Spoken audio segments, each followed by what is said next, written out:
দীর্ঘ 15-16 বছরে আমি জুলাই আন্দোলনের নেতৃত্ব দিয়েছি। আমি বিএনপি হয়েও এই দুর্নীতিবাজ, সন্ত্রাসী, চাঁদাবাজ, দুর্নীতিবাজ এবং মাদকবাজদের বিরুদ্ধে আমি আলাল মাহমুদুজ্জামান হাবিবুল্লাহ স্বতন্ত্র বাদী রায় পেয়েছি। লেভেল প্লেইং ফিল্ড ছাড়া আমরা কিন্তু নির্বাচন কিভাবে করব, আমরা যারা স্বতন্ত্র আছি। রিটার্নিং অফিসার যখন আমাদের অবৈধ করে, আমি তাকে বিনয়ের সাথে বললাম যে আমি সুপ্রিম কোর্টে 30 বছর প্র্যাকটিস করি। আজকে মনোনয়ন আমার বৈধ হয়েছে, ধন্যবাদ বিজ্ঞ কমিশনার বৃন্দকে।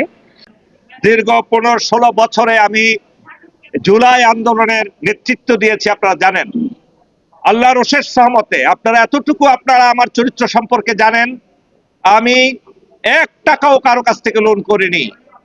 আমি আল্লাহর মেহেরবানিতে একটা কোম্পানিতে শুধু ফিলান্থ্রপিক্যাল কাজে একটা সিগনেচার করেছিলাম মাত্র। যাই হোক, সেটা ওভারকাম হয়ে গেছে। আমাদের মাননীয় নির্বাচন কমিশন ওনারা বুঝতে পেরেছেন এবং আমার মনোনয়ন পত্র বৈধ বলে তারা ঘোষণা দিয়েছেন। আপনাদের সার্বিক সহযোগিতা চাই আমি। এই দেশকে জুলাই চেতনায় গড়ে তুলতে হবে ইনশাআল্লাহ। এই দেশ না হলে বারবার ফেসিবাদ আসবে। আপনারা আমাদের সাথে থাকবেন ইনশাআল্লাহ, আমিও আপনাদের সাথে আছি। আল্লাহ হাফেজ। বাংলাদেশ জিন্দাবাদ, জামাত ইসলামী জিন্দাবাদ। রিটার্নিং অফিসার যখন আমাদের অবৈধ করে, আমি তাকে বিনয়ের সাথে বললাম যে আমি সুপ্রিম কোর্টে 30 বছর প্র্যাকটিস করি। আপনার নির্বাচনের বিধিবিধানে স্থগিত করার রাইট আছে যতদিন শেষ তারিখ না হবে। কিন্তু দেখলাম উনি ধমকের সুরে কথা বললেন। এই যে একপক্ষিতা চলে যাওয়া, এই যে তাই মানে বৈষম্য করা, এইটার জন্য এই যে আমরা যে কয়দিন আমরা নির্বাচনে ইসে থেকে বিরত ছিলাম, আজকে আমাদেরকে এই হয়রানি থেকে আমাদের আপিল করতে হয়েছে। সেই আপিলে আমাদের বিরুদ্ধে কোনো মামলা নাই, আমাদের কোনো ইনকাম ট্যাক্স বাকি নাই, আমাদের বিরুদ্ধে কোনো কিছু নাই। 1000 কোটি টাকা বাকি থাকার পরেও তাদেরকে করে দিলেন। কিন্তু আমরা দেখলাম যে আমাদেরকে বিশেষ করে 71-এ স্বাধীনতার পক্ষের যেই মনোনয়নগুলো জমা দেওয়া হয়েছে, তাদেরকে কি করে হয়রানি করা যায় সেই রকম একটা টেন্ডেন্সি আমি রিটার্নিং অফিসারের মধ্যে খেয়াল করেছি। কিন্তু আমরা আপিল করাতে এইখানে যে কমিশনাররা আছেন ওনারা আমাদের মঞ্জুর করছে, আমরা সেই জন্য সন্তুষ্ট প্রকাশ করছি। সকলকে ধন্যবাদ।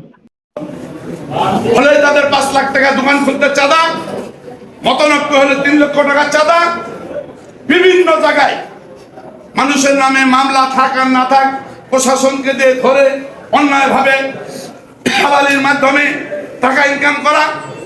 আমাদের থানায় 7-8টা সিগারেট ফ্যাক্টরি আছে, সিগারেট চলে না, এইখানে পেন্ডুল ফাঁকি দিয়ে অবৈধভাবে একটি গ্রুপের নেতৃত্বে প্রতিদিন লক্ষ লক্ষ টাকা চাঁদা দেয় হচ্ছে এবং দৌলতপুরবাসীকে চিন্তায় ফেলে দিছে যে যদি ক্ষমতায় যাওয়ার আগে জ্বলন্ত প্রমাণ রেজিস্ট্রি অফিস দৌলতপুর যেভাবে চাঁদাপট্টা নিচ্ছে, প্রার্থী ভালো হোক আর খারাপ হোক, তার নিয়ন্ত্রণে তার যার সন্ধ্যা গন্ডা আছে, তার লোকজন যারা আছে, তারা কোন রকম সেই প্রার্থী নিয়ন্ত্রণের বাইরে চলে গেছে। তাই আমি বিএনপি হয়েও এই দুর্নীতিবাজ, সন্ত্রাসী, চাঁদাবাজ, দুর্নীতিবাজ এবং মাদকবাজদের বিরুদ্ধে, অন্যায়ভাবে দালালির বিরুদ্ধে এবং চাঁদাবাজের বিরুদ্ধে দৌলতপুরের জনতার বিকল্প প্রার্থী হিসাবে আমি আলাল মাহমুদুজ্জামান হাবিবুল্লাহ স্বতন্ত্র বাদী রায় পেয়েছি। আমি আপনাদের মাধ্যমে মেসেজ দিতে চাই, দৌলতপুরের মাটি থেকে সমস্ত অন্যায়কে সমূলে আমি যদি নির্বাচিত হই সমূলে বিদায় দেব এবং যেসব চাঁদাবাজি, অন্যায়কারী যেসব নেতা এবং যারা সাথে সংঘবন্ধ আছে তাদের বিরুদ্ধে রুখে দাঁড়াবো যুব সমাজকে নিয়ে। সিলেট 3 থেকে স্বতন্ত্র ক্যান্ডিডেট ছিলাম 231। আমাকে সামান্য কারণে ওনারা কিভাবে ইনভেস্টিগেশন করেছে আমরা জানি না, কিন্তু আমরা যখন খবর পাই যে ওনারা 1%-এর কারণে আমার মনোনয়ন বাতিল করে ফেলবে, তখন আমি ওনাদেরকে নিয়ে স্ক্রুটনির দিন ডিসি অফিসে যাই। রিটার্নিং কর্মকর্তাকে আমি বলি যে ওনারা আমার সাথে আছে, কিন্তু উনি আমার মনোনয়ন বাতিল করে দেয়। আমি আপনাদের মাধ্যমে নির্বাচন কমিশন সহ আমার এলাকায় যারা নির্বাচনের সাথে সংশ্লিষ্ট তাদের উদ্দেশ্যে বলতে চাই যে আমরা লেভেল প্লেইং ফিল্ড ছাড়া লেভেল প্লেইং ফিল্ড ছাড়া আমরা কিন্তু নির্বাচন কিভাবে করব, আমরা যারা স্বতন্ত্র আছি। এই যে আমাকে একটা বিভ্রান্তির মধ্যে ফেলে দেওয়া হলো, আমার ভোটারদেরকে একটা বিভ্রান্তির মধ্যে ফেলে দেওয়া হলো। আমি সিলেট থেকে ওনাদেরকে নিয়ে ঢাকায় আসলাম, এসে আমার এটা মনোনয়ন বৈধ হলো। এইটা রিটার্নিং অফিসার করতে পারতেন, এইটা আইনে আছে, আমি পড়ে দেখছি যে উনি এটা করতে পারতেন, কিন্তু উনি এটা করেননি।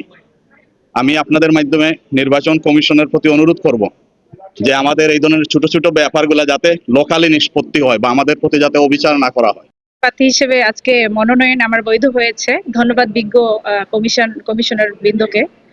আহ, আমার 1% ভোটার তালিকার সমস্যা ছিল, তার মধ্যে 5টা তথ্য একটু গরমিল ছিল, ওটা আমি প্রমাণ দেখিয়েছি।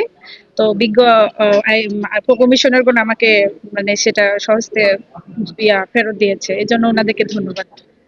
আহ, আমি আমার স্বতন্ত্র প্রার্থী হিসেবে আমি একাই ওই আসনে লড়ছি। ঠাকুরগাঁও 3 থেকে একেবারে একজন নারী ক্যান্ডিডেট হিসেবেও মানে একাই। আর আমি মার্কা চুজ দিয়েছি ফুটবল।